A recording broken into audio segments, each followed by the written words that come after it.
السلام عليكم، كنتمنى يلقاكم هذا الفيديو بخير وعلى خير وفي احسن الاحوال ان شاء الله. اليوم غادي نشارك معكم هاد الكيكه اللي رائعه ومختلفه على الكيكات اللي كنحضروا بطبقات رائعه، طبقه الكيك وطبقه الكريمه وطبقه الكراميل اللي كتجي مقرمشه.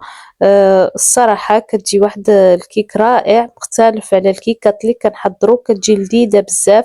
كنتمنى تتبعوا الفيديو حتى الاخير باش تعرفوا على طريقه التحضير والمقادير. بسم الله على بركة الله. أول حاجة غادي نحضروا الكيك اللي غادي تكون هي الطبقة الأولانية.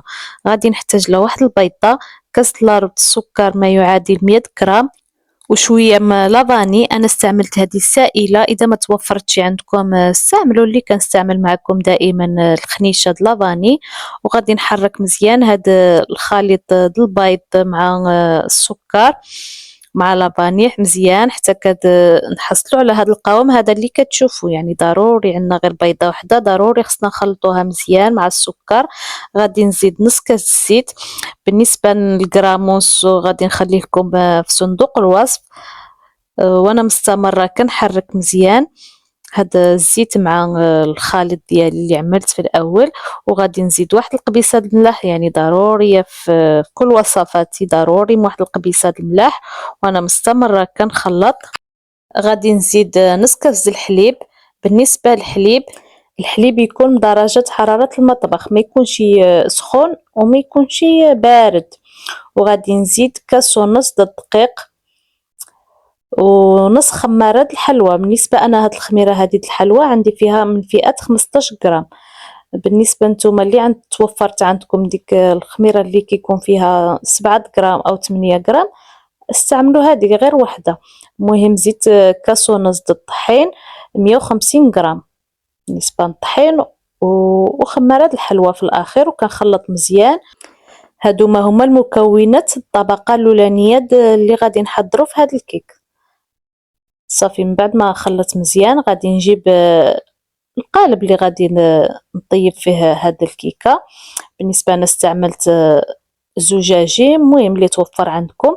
بالنسبه للقطر د هاد القالب اللي استعملت انا 22 سنتيم، يعني باش نتوما شفتوا كيفاش جاتني القوام ديالها. صافي عمل فيه هذا الخليط هيدا وغادي ندخلها تطيب في الفران. بالنسبه للطياب كل وحده وكيفاش كطيب الكيكه، بحال اللي كنطيبوا الكيكه عادي وصافي. صافي غادي ندخلها الفران وغادي ندوز نحضروا الكراميل. بالنسبه هنايا جبت واحد المقله وغادي نعمل فيها كاس السكر، اي ما يعادل 150 غرام من السكر. كنعملو على عافيه مهيله، وهنايا ما كنستعملش المعلقه ولا شي حاجه، كنبقى نحرك غير بهيدا، غير كنشبر اليد المقله وكنبقى نحرك هيداك بحال اللي ندور غير يدي هيدا باش ديك السكر ما كيتحجرش حتى كيذوب تماما. عاد كنستعمل المعلقه.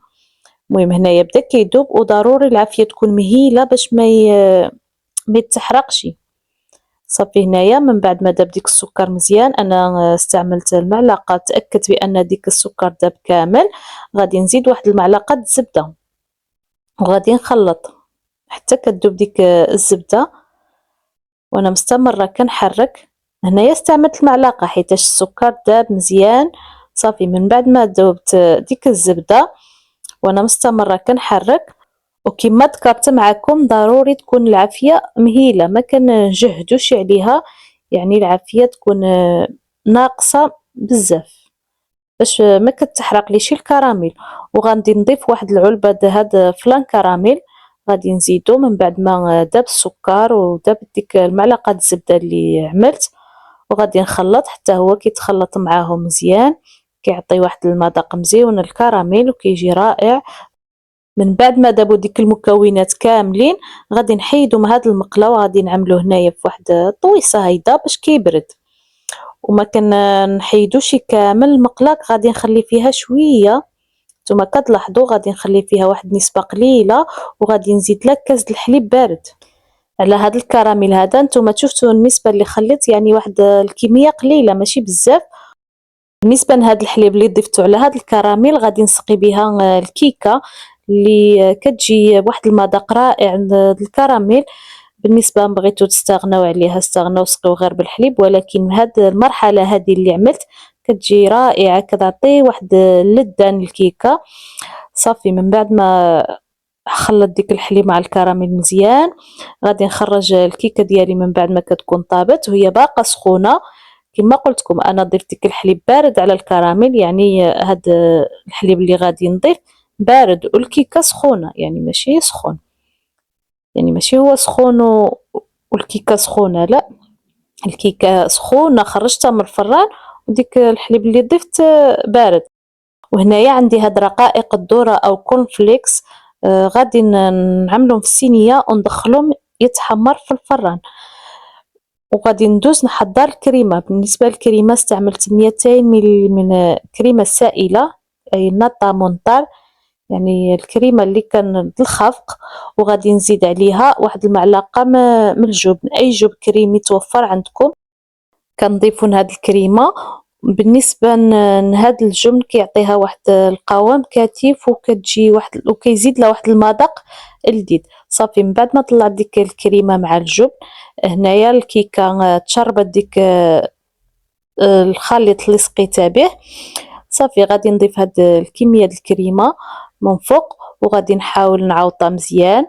واللي وصل معايا في الفيديو حتى هنايا كنقول له شكرا على المتابعة والتتبع، وما تنساوش تبارطاجيو الفيديو ديالي مع الاصدقاء والاحباب اذا عجبكم بطبيعة الحال، وما تنساونيش بالتعليقات ديالكم وبلي لايك، واخا ما تعلقوش غير لي لايك اللي كيزيد ملي كنشوف الفيديو فيه لي لايك بزاف كنزيد نتشجع ونقول ارا نشارك معكم الوصفات. وكنقول لكم شكرا المتتبعين ديالي القدام وحتى المتتبعين ديالي جدادين اللي التحقوا بالقناه، هما كنقول لكم مرحبا بكم في قناتي، كنتمنى تنال الاعجاب ديالكم وشكرا مره اخرى. صافي من هنا من بعد ما تحمر لي ديك رقائق الذره في الفران كنحاول هيدا نهرسو بيدي، ضروري هاد المرحله هادي. والصراحة جربوا هاد الكيكة بهاد رقائق الذرة كتجي رائعة وكتجي لذيذة بزاف. يعني هاد رقائق الذرة ملي كندخلوهم للفران كيعطي واحد التقرمشة، وهم ملي غادي نخلطوهم مع الكراميل كيجيو رائعين.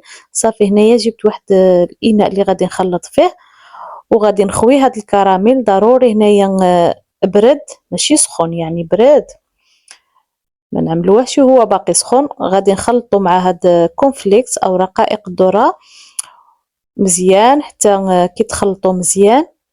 كما ذكرت معكم ضروري يكون بارد الكراميل، يعني ماشي كما نعملوه نخلطوه مع هاد كونفليكس ونعملوه فوق الكيك. يعني هاد الكيكه يعني هاد الطبقه هذه الاخرانيه اللي غادي نعملو فيها طبقه الكريمه ما خصوش يكون سخون. مهم كنعطيكم النصائح وكنتمنى تستافدوا منها. صافي كنحاول نوزع هذا الخليط، هذه الطبقه الاخرانيه هيدا من فوق الكريمه، كنحاول غير بشويه بشويه. يعني نتوما يعني عارفين الكريمه كيفاش الواحد يتعامل معها، غير بشويه بشويه كنحاول نوزع حتى كنحصلوا على واحد الطبقه هيدا كتجي هاد الطبقه مقرمشه ولذيذه مع الكراميل. كما كتعرفوا الكراميل كيجي لذيذ وزيدنا له ديك رقائق الذره كتجي مقرمشه ولذيذه.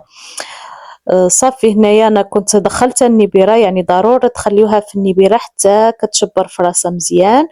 وغادي نقطع معكم واحد الطريف وغادي تشوفوا كيفاش ديك الطبقات كيجيو، وصدقوني حتى تجربوها عاد غادي تعرفوا يعني المذاق. يعني كتشوفوا المنظر ولكن المذاق ما كتعرفوش حتى تجربوها ان شاء الله، وغادا عاد عرفوني علاش كنهضر. كتجي هاد الطبقه مقرمشه من الكونفليكس والكريمه وديال الكيك اللي سقيناه بالحليب والكراميل، عطاه واحد اللذه رائعه. كنتمنى ينال الاعجاب ديالكم الفيديو اليوم او الوصفه اليوم اللي حضرتها معكم، وكنقول لكم مع السلامه. واللي وصل معايا حتى هنايا كنقول لكم شكرا للمتابعه والتتبع، ومع السلامه الى فيديو اخر ان شاء الله.